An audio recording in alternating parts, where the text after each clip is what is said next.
We have some big breaking news for you today.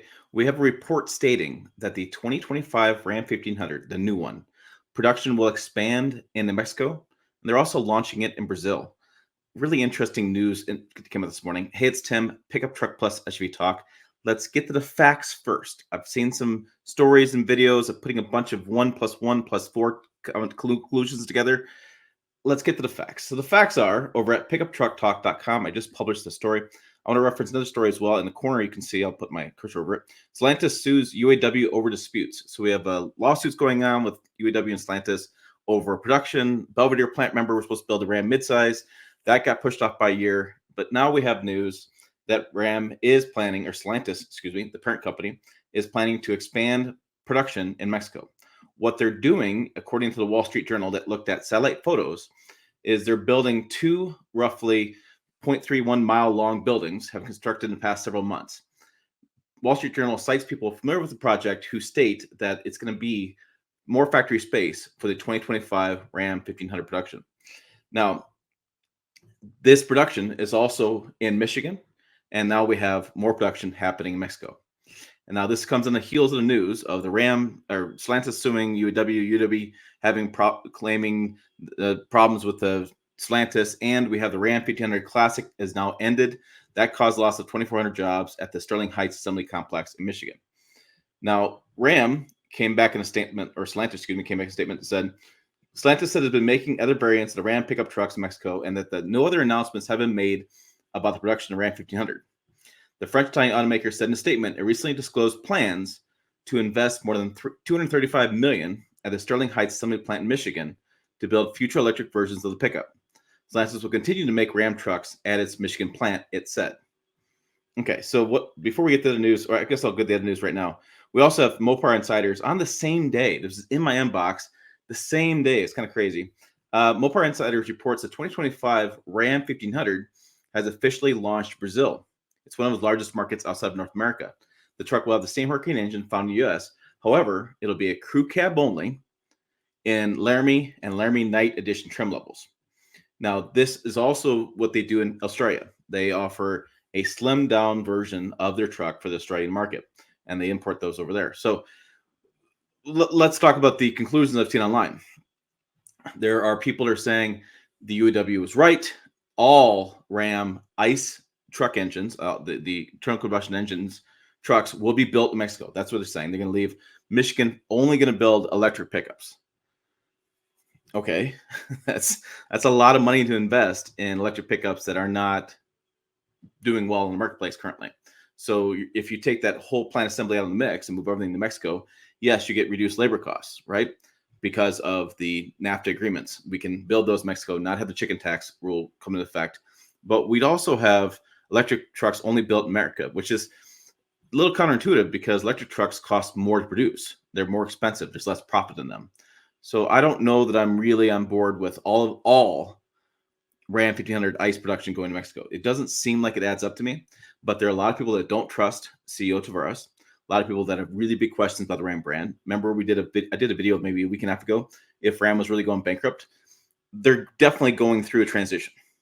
They're not going bankrupt, but definitely transitioning. I mean, why would you say they're going bankrupt when they're expanding production? Now, there are those going to say, why are they even doing this? They can't sell the 23 and 24s and deal lots. Hello, just sell those first. Those are already gone from a business standpoint. Those are all written off, gone. Like they want to get production going on the 2025 model and move forward with this model. And so the 23 and 24s doesn't matter to Ram brand at all. They'll just put cash in the hood and they'll get rid of those things. So they have to look at the future. As a business, you're always looking at the future. They're also working on Ram going global. This has been reported by myself and other outlets for many years now. Ram, when they merged in 2021, or Stellantis became the company in 2021, they looked at Ram as becoming the global brand. So there are vans in Europe. They're going to rebrand those as Ram vans. They're building the Ram Rampage down in South America. So they're trying to make the Ram brand itself be a global brand. And so I think what they're doing here, from my standpoint, without conspiracy theories, I know a lot of people are going to be conspiracy theories this all day long, is I think they're just going on their future plans, their big plans they've put out in the last couple of years, their Dare 2030 plan, whatever they put out. They're using those plans to say, we're going to make Ram a global brand. We're going to sell it in Brazil. We're going to sell it in Australia.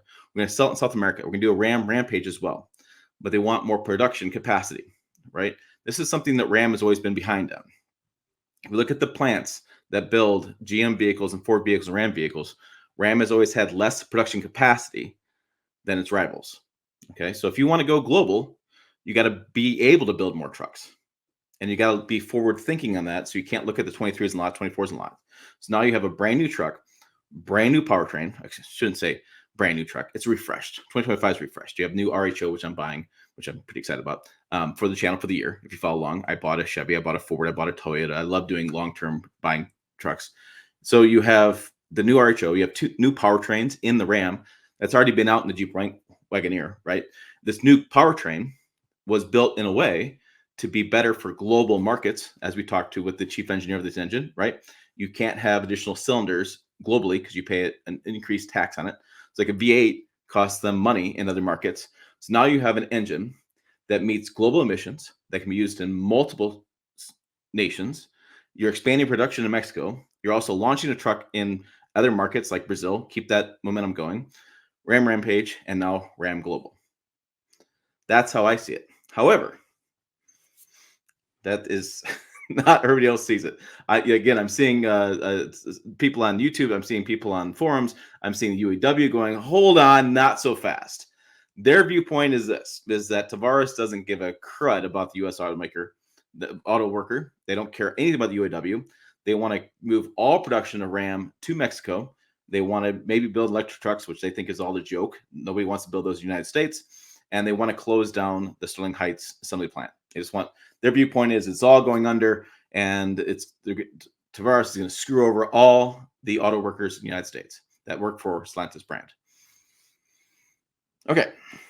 I don't know. I mean, is that a possible conclusion? Sure, absolutely. You start looking at the profit statements. If you look at those in a way that says, well, they're losing lots of money, so obviously they got to cut labor. If you look at things as far as investigations happening and UAW lawsuits and things, you could probably put all that stuff together. I could see conspiracy theories putting all that stuff together.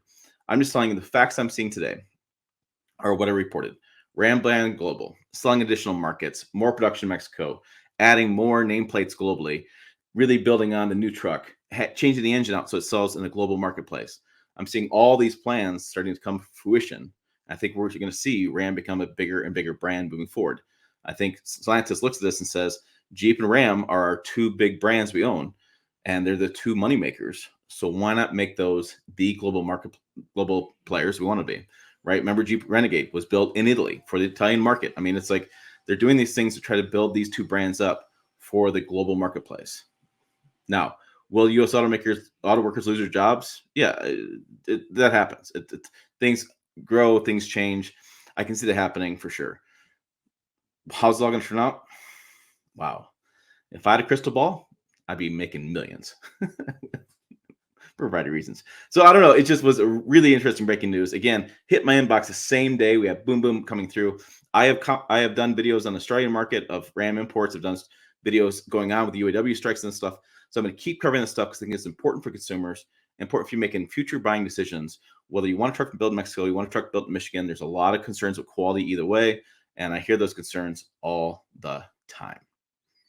For more things you can hear about me saying all the time, check the videos up over here, website down below as well, pickuptrucktalk.com. As always, thanks for watching. I will see you down the road.